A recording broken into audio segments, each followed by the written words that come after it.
পৃথিবীতে যত বছর ওয়ার্ল্ড কাপ হবে সবসময়ের জন্য আর্জেন্টিনা ফেভারিট হিসেবেই খেলবে এবং চ্যাম্পিয়ন হওয়ার জন্য আসবে। স্কলোনির মতো কোচ যখন আসলে জাতীয় দলের দায়িত্ব নিয়েছে তারপর তো আসলে আর্জেন্টিনাকে পিছনে তাকাতে হয়নি।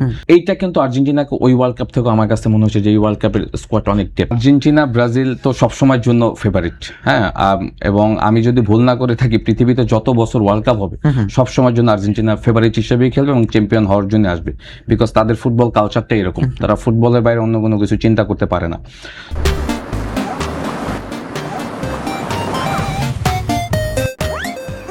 সো টু বি অনেস্ট, আপনি যদি আর্জেন্টিনা এবং ব্রাজিলের টিম ডেপথ যদি দেখেন, আমার কাছে মনে হচ্ছে যে দুইটা দলের এবার ওয়ার্ল্ড কাপ চ্যাম্পিয়ন হওয়ার মতো ডেপথ রয়েছে।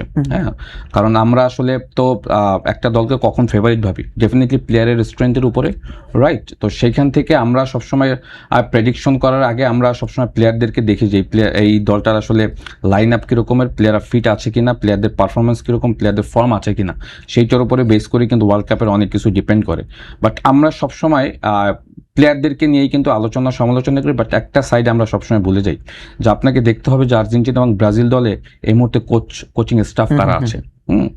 বিকজ ওয়ার্ল্ড কাপ চ্যাম্পিয়ন হতে হলে আপনাকে কোচ ইজ ভেরি ফ্যাক্ট, হ্যাঁ, নট অনলি কোচ, পুরো কোচিং স্টাফ। হ্যাঁ, এই কারণে বললাম যদি আর্জেন্টিনাকে দিয়ে শুরু করি, আর্জেন্টিনা যখন আসলে স্ট্রাগল করছিল জাতীয় দলের ক্ষেত্রে তখনই কিন্তু আসলে স্কলোনির দায়িত্ব নেয়, স্কলোনির দায়িত্ব নেয় এবং মেসি রিটায়ারমেন্টে চলে যায়, কিন্তু আমরা সবাই জানি। হ্যাঁ, তো সেখানে সে স্কলোনি যেটা করেছে যে আইমারকে নিয়ে সে বার্সেলোনা দিয়ে গিয়ে, আপনার যদি মনে থাকে যেটা কোপা আমেরিকা হারার পরে মেসি রিটায়ারমেন্টের ডিক্লেয়ার দিয়েছিল।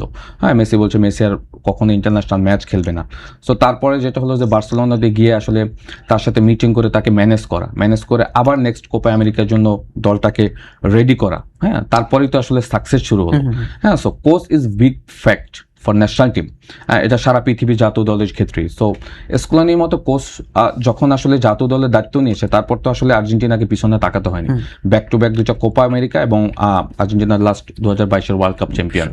সো এবারও আমার কাছে মনে হয় সেম, আমি আর্জেন্টিনাকে ওই সামনের দিকের ওয়ার্ল্ড কাপ চ্যাম্পিয়নের সামনের দিকেই দেখছি এই কারণ আপনি যদি দলের স্ট্রেংথ দেখেন, হ্যাঁ, সেখানে আপনি যদি দেখেন লাস্ট ওয়ার্ল্ড কাপের 17 জন প্লেয়ার এই স্কোয়াডে আছে, 18 জন, সরি, বাকি প্লেয়াররা নতুন, এবং বাকি যাদেরকে ইনক্লুড করেছে they all are performer in the club football. So Scaloni যেটা করেছে যে স্কলোনি কিন্তু মনিটরিং করেছে পুরো সিজনটা, হ্যাঁ, যে কে কোথায় পারফর্ম করছে, এবং ইন্ডিভিজুয়ালি কিন্তু ক্লাবে গিয়ে প্লেয়ারদের ম্যাচগুলি দেখে ফিট প্লেয়ারদেরকে নিয়ে এসে কিন্তু স্কোয়াড সাজিয়েছে। এবং আপনি যদি দেখেন, আমি শুধু একটা এক্সাম্পল দিই, আপনি যদি দেখেন লাস্ট ওয়ার্ল্ড কাপে যখন কোপা আমেরিকা জিতে যখন ওয়ার্ল্ড কাপে গেল ফাইনালিজিমা ইতালিকে হারিয়ে, ওই ব্যাচে অলমোস্ট 7 থেকে 8 জন নতুন প্লেয়ার ইনক্লুড ছিল ওই কোপা আমেরিকা থেকে। লাইক আমি যদি গোলকিপার থেকে দেবু মার্টিনেস, আপনি যদি দুই সেন্ট্রাল ব্যাকে দেখেন লিয়াসান্দ্রো মার্টিনেস, কুচি রোমেরো, হ্যাঁ, রাইট ব্যাকে যদি আপনি মলিনা মন্টিয়ালদেরকে দেখেন, একোয়েনাকে দেখেন, এবং আপনি যদি স্ট্রংলি মিডফিল্ড প্যাটার্নটা দেখেন, Mac Allister, Enzo Fernandez, Rodrigo De Paul, এবং সামনে যদি হুলিয়ান আলভারেস, হ্যাঁ, ইভেনচুয়ালি আপনার মার্টিনেস স্ট্রাইকার।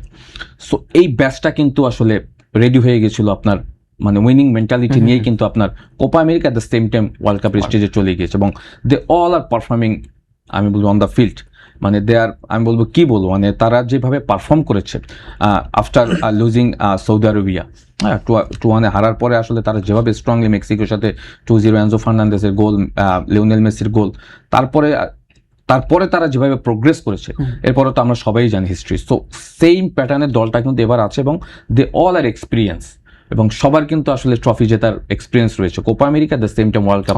হ্যাঁ, সো এই প্লেয়ারাই কিন্তু এবার আবার পারফর্ম করতে চাচ্ছে। অ্যাট দ্য সেম টাইম তার সাথে কিছু ইয়ং ট্যালেন্ট, ট্যালেন্ট প্লেয়ার আসলে ওই যে ব্যাচ তৈরি করে নিয়ে গেছিল 7 জনের সেম একটা ব্যাচ কিন্তু এবার ইনক্লুড হয়েছে।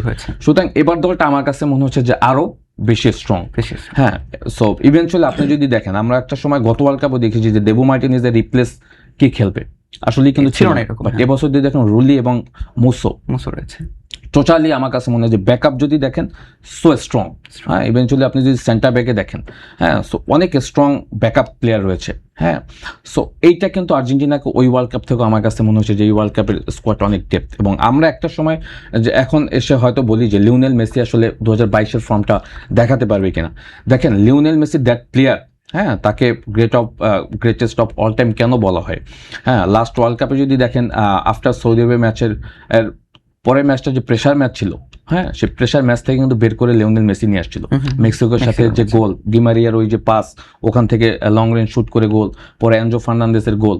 হ্যাঁ, সো শুরুটা কিন্তু মেসির মাধ্যমে হয়েছিল। সো মেসি দ্যাট প্লেয়ার যে হয়তো আপনাকে অনেক রান করে দেখাতে পারবে না, 10 কিলোমিটার বা 12 কিলোমিটার রান করবে না, হ্যাঁ, বাট যে 7-8 কিলোমিটার রান করবে অপোনেন্ট হাফে, সেইটাই কিন্তু অপোনেন্টের জন্য ডিফিকাল্ট হয়েছে। এবং মেসির আশেপাশের যে প্লেয়াররা খেলছে তারা কিন্তু মেসিকে যে সাপোর্টটা দিবে সেইটাই কিন্তু হবে আপনার পুরো খেলা মোমেন্টাম চেঞ্জ ফুটবল।